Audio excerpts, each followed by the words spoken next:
Arab Emirates has cancelled the entire debt owed to it by Iraq. Declining demand has led traders to dump crude. A new chapter in India's tryst with terror. Some very obvious and glaring errors to capitalize on its expertise in Sharia and Islamic financial control. It's a different experience. Arabia News, Monday to Saturday at 7 a.m. on NDTV Arabia.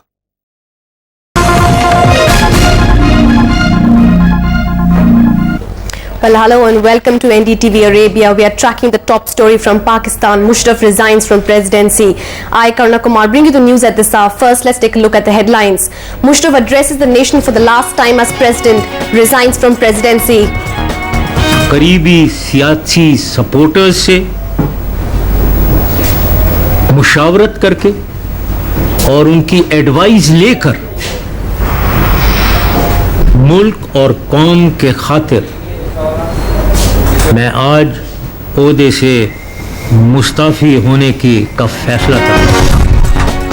Jet Airways to launch Delhi-Mumbai flights from August 23rd. Chairman Naresh Goyal speaks exclusively to NDTV Arabia. Russian troops continue to roam freely across Georgia despite a ceasefire signed by the Russian president. Israeli cabinet meets to discuss Palestinian prisoner release. 200 prisoners to be released. 3 Indian boxpersons dream big as they try for a semis berth at Beijing. Akhil Kumar's bout later today. And Telugu superstar Chiranjeevi launches his political party in Hyderabad.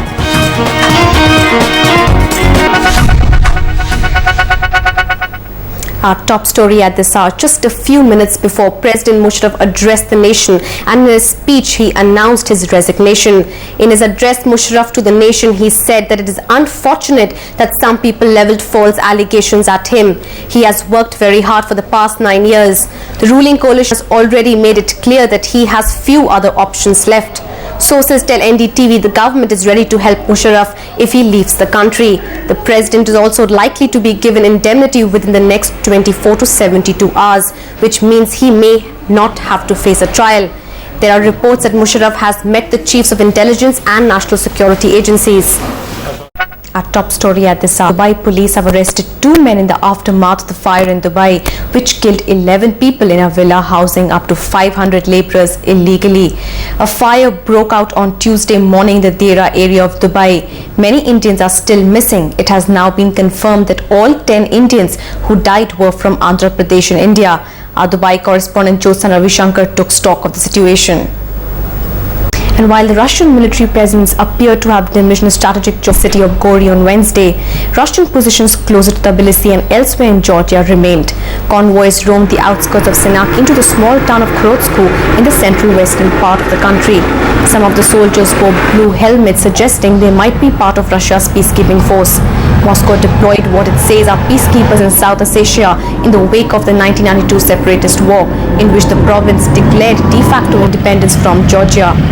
Russian President Dmitry Medvedev has said his troops will complete their pullback by Friday, but few signs of movement have been seen than the departure of the contingent in Gori, and tensions remain high.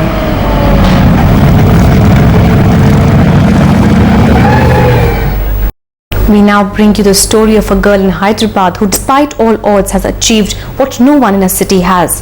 Perhaps a reflection of how important the role of the family and society is when it comes to education for a girl child. Our top story at this hour. The Dubai property market has been rocked by scandals that have been widely publicized involving UAE nationals. This is the first time this is happening where the cases have actually been made public. The ruler of Dubai has put out a rare statement that this will not be tolerated, and a mortgage law has been introduced to improve transparency. Here's a report. And news from the US elections now. Barack Obama secures historic nomination. Democrats on Wednesday officially nominated him to be their candidate for president, making him the first African American to lead a major party ticket. The all-important roll call vote took place amidst huge cheer for Obama.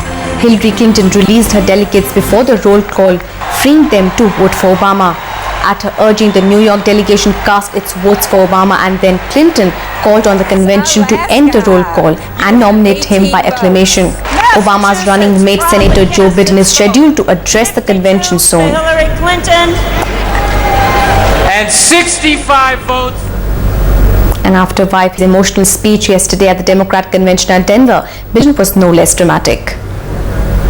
Everything I learned in my 8 years as president, and in the work I have done since in America and across the globe, has convinced me that Barack Obama is the man for this job.